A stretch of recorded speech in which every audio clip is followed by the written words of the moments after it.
Canada, des politiciens veulent combattre la censure dans les universités. Jérôme Blanchet gravé: la liberté d'expression est-elle menacée dans les universités canadiennes?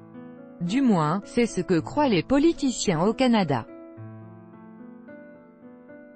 Il y a quelques jours, le nouveau Premier ministre de l'Ontario, Doug Ford, annonçait qu'il s'attaquerait à la censure sur les campus universitaires. La question de la liberté d'expression dans les universités est de plus en plus souvent abordée dans les médias canadiens. Ces derniers mois, plusieurs reportages ont été consacrés à cette question. Il faut dire que le climat est de plus en plus tendu depuis la montée de certains mouvements d'extrême gauche et néo-révisionnistes. En Ontario, le nouveau chef du Parti progressiste conservateur, Doug Ford, a annoncé que les collèges et universités auraient jusqu'au 1er janvier 2019 pour concevoir et faire appliquer des politiques de liberté d'expression. Sans quoi, des sanctions pourraient être appliquées. M. Ford a chargé de cette mission le Conseil ontarien de la qualité de l'enseignement supérieur. Les collèges et les universités devraient être des lieux où les étudiants échangent des idées et des opinions différentes lors de débats ouverts et respectueux, a déclaré M. Ford dans le communiqué de presse envoyé aux médias. Notre gouvernement s'est engagé envers la population de l'Ontario à protéger la liberté d'expression sur les campus. Promesse faite, promesse tenue, a ajouté le Premier ministre ontarien. Des experts estiment que cette mesure vise à satisfaire un pan de l'électorat conservateur que M. Ford représente depuis son arrivée au pouvoir fin juin. Certains pensent même que cette mesure vise à satisfaire des partisans de l'ultra-droite. Par exemple, Emmett Macfarlane, un professeur de sciences politiques de l'université de Waterloo, croit que la question en elle-même est d'extrême droite. En flattant un électorat conservateur, Doug Ford nourrirait l'intolérance.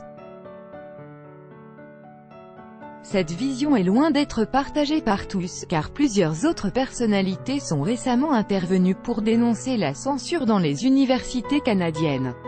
L'an dernier, le chef du Parti conservateur canadien, Andrew Scheer, avait lui aussi promis de s'attaquer au problème, ce qui n'est pas anodin.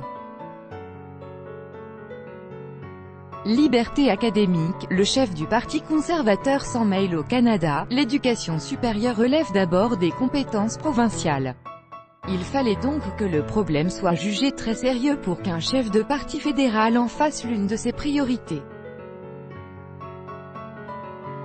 Dans un courriel envoyé aux membres de son parti en juin 2017, le chef de l'opposition officielle à la Chambre des communes tenait des propos dont semble s'être inspiré Doug Ford. Une fois élu, je vais suspendre les subventions fédérales aux universités qui ne respecteront pas la diversité d'opinions.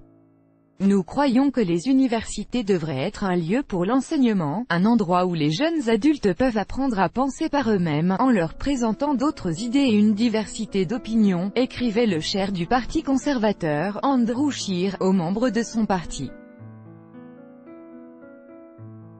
Andrew Scheer a d'ailleurs félicité son homologue provincial sur Twitter pour son récent engagement.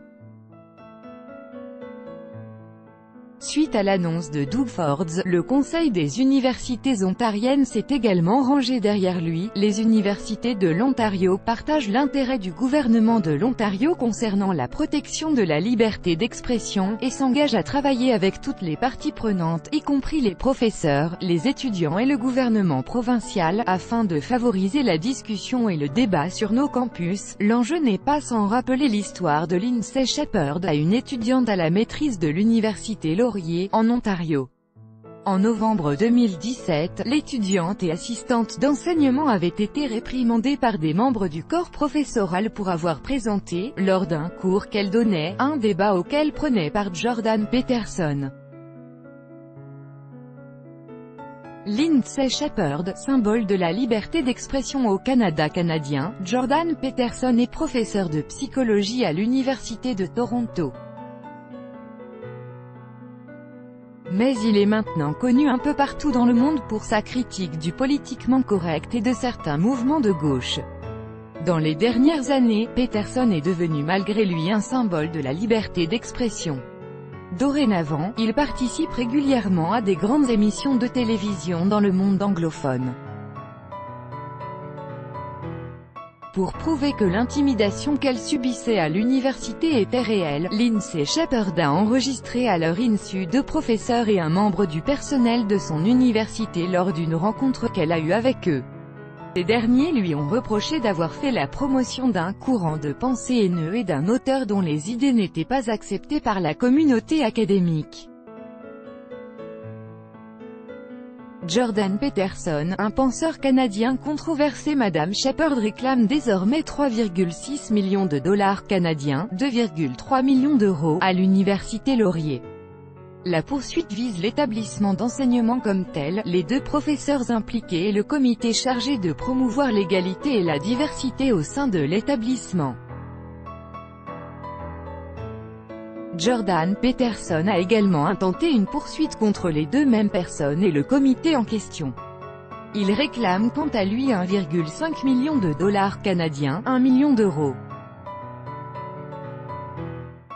Monsieur Peterson veut obtenir réparation pour avoir été dépeint comme un raciste et un misogyne par le personnel de l'université Laurier. Il juge avoir été victime de diffamation.